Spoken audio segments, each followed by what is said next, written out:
Today on Allowing Love, we have Reverend Linda Boyd, Advanced Reiki Master Teacher. Welcome, Miss Boyd. Thank you. Thank you for having me. It's absolutely exciting to finally be part of this wonderful experience. I'm so glad that you are excited, and I am excited as well and looking forward to what you're going to share with us today. First of all, give me a little information in the viewers about who you are in terms of a Reverend and Advanced Reiki Master Teacher. Well, first of all, I want to share what Reiki is, because it may be a word that's new to many people. It's a Japanese word that means universal life force energy. Everything is energy, what we see and we don't see. And it's a form of touch healing, one of many alternative complementary healing modalities that we are recognizing again in the Western world. And this energy work is being done by children as well as elders as old as 90, 95 years young.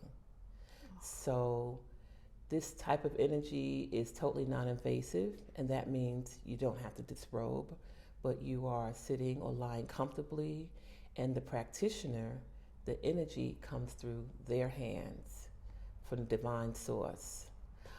A nice way of describing it would be the type of healing work that Jesus the Christ did when he walked this earth. He said, you too can do as I do. And so each one of us comes out the womb gifted, out the womb with these gifts. But we're not necessarily nurtured and shown that we have it for self-healing.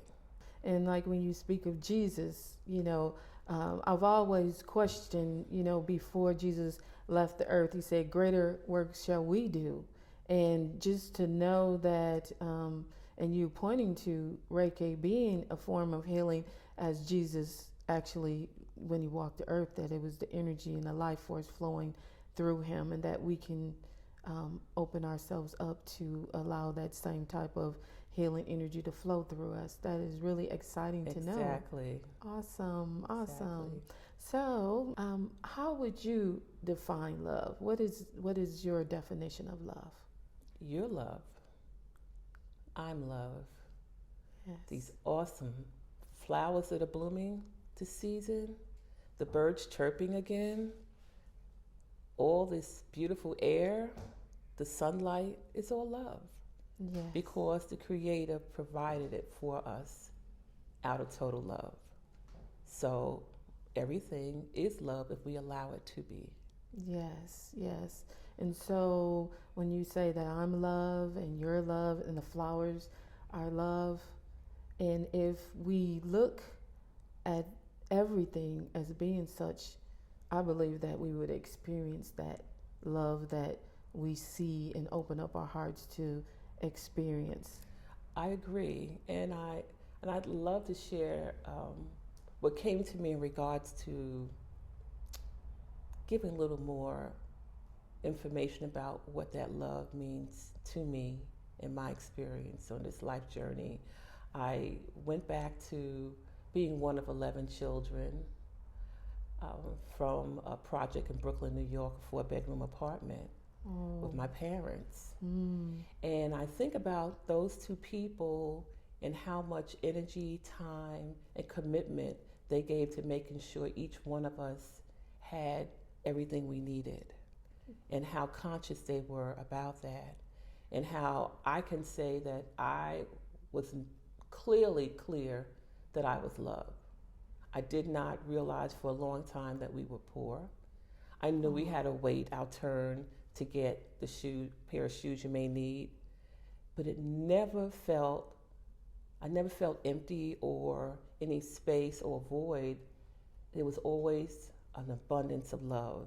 And because of the love that these two had just evolving consistently in this house, this home, people were always gravitating to come to the Boyd's house, where there was already so many of us being there with each other, growing and glowing. So I think the epitome of love would be what my parents practiced with what they knew coming from South Carolina to little Southerners, moving to New York and starting their family. And as we came every year, one after the other, the evolution of love just continued to grow and glow. And I go right there when I think of love. Even as you're sharing, it kind of like brings tears to my eyes because, so often, or people may feel that being in a household of 11 children and then two parents in a place where you only have 4 rooms, that there would be, you would experience lack of many things because there was so many of you guys. But just to hear and know that even though you had the number of siblings that you had, and I think about 11 is the master number, that you experience love to that degree and level, and that's really, really, really awesome. That's really awesome. And when you have people that are walking and talking and just giving without question, others pick up that energy and want some. Yes. So yes. My cousins, friends, and you talk about your parents having adopted children, there just was so many.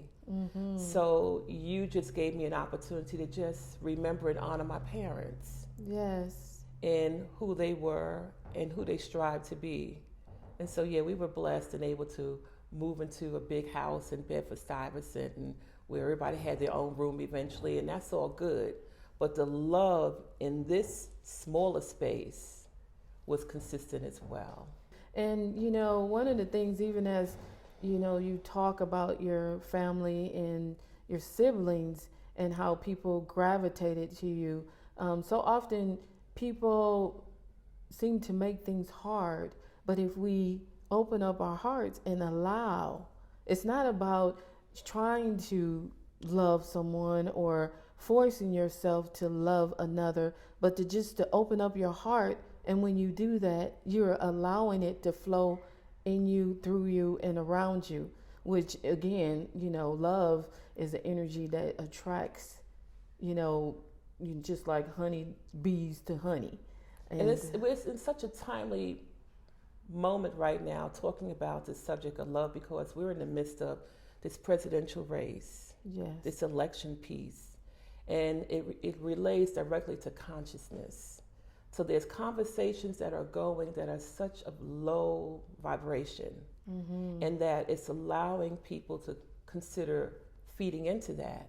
Right. So then those of us that say that we really want to raise it, then it's all about that love and us continuing to hold that energy high. Yes. So that it's just like, as long as there's light, there can't be darkness. Yes. So our lights have to beam through us for our own health and well-being, and then we're able to send it out to everyone else. Yes. And just raise this vibration. Yes. So we don't get caught up in what may be considered negativity. Yes. And even as you speak of that, there's something called resonance.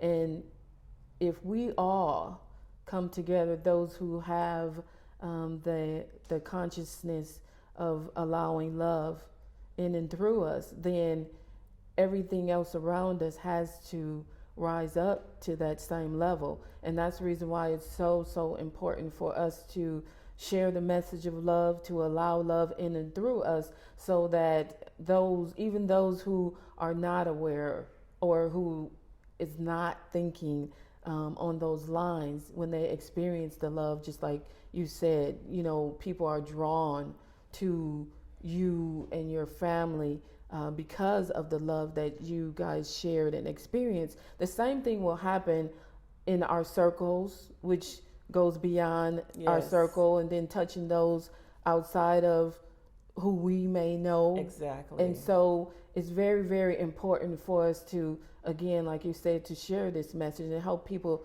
to understand. And even, having a show to be able to share, my prayer has been is that, in the shows that have been premiered so far, or we've shown that someone has experienced love that is transforming, that will help them to be able to reach out to others to share the same. Mm-hmm. So I really appreciate that.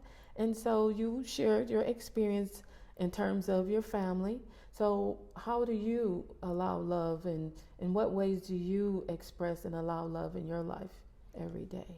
Well, I'm a Reiki Master Teacher, and I facilitate attunement workshops, Okay. as well as being a practitioner. So when we talk about the attunement workshop, we are talking about someone that decided there's something different about me, and I would like to look into getting a little more guidance of how to work with this energy that's a little different about me.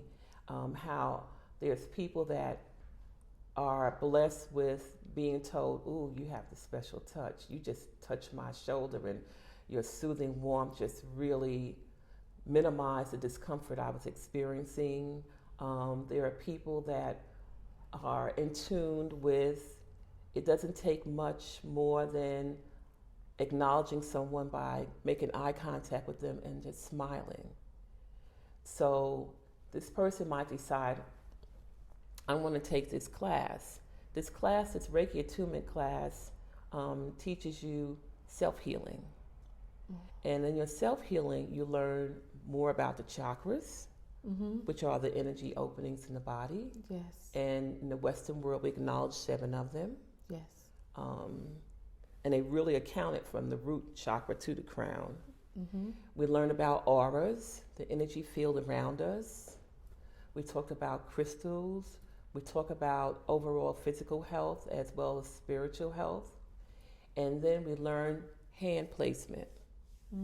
And you learn how to do self-Reiki, meaning where to place your hands on yourself, and how just rubbing your hands together. When you rub your hands together, you're saying, Divine, come right here.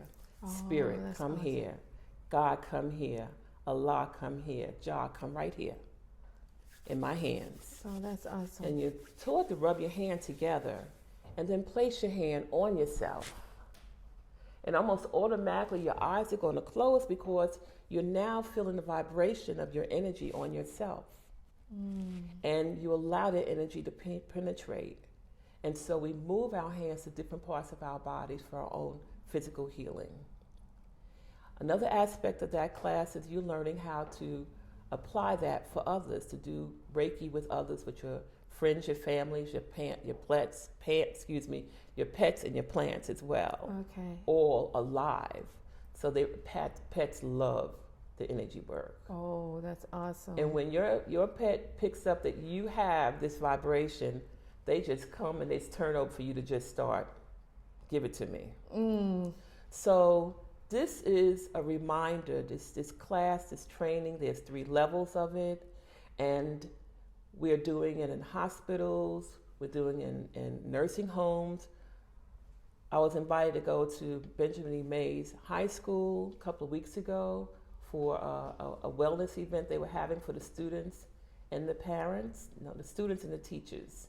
And the kids were just lining up. Oh, that's awesome. It was amazing how they were lining up to get in the chair and experience what was going on, what were you doing. And more than those that were lined up, out of all the children in 1 hour, we had about 30 children come and sit in chairs. Oh, wow. That is really amazing. That's amazing. So we've been doing health fairs and church events and just providing this as a community service of serving and having people exposed. Well, that is amazing. That's a wonderful way to allow love. And we really, really appreciate you. And I really like what you shared in terms of when you rub your hands together, you saying, come here. And so thank you so much, Miss Reverend Boyd. Thank you. Advanced Reiki Master Teacher. And as always, love is all there is. It is the force that gives life to everything and everyone. It is experienced and expressed in many different ways. And to the degree that you allow love will be to the degree that you will experience it and have the capacity to express it. Thank you. My name is Tracey of Allowing Love. Until next time. The journey of life often creates blockages of doubt, fear, and disbelief. This can dam up our hearts and hinder the flow of love. To find out more about Allowing Love, contact Tracey Johnson at allowing528hz@gmail.com or call 678-653-2688.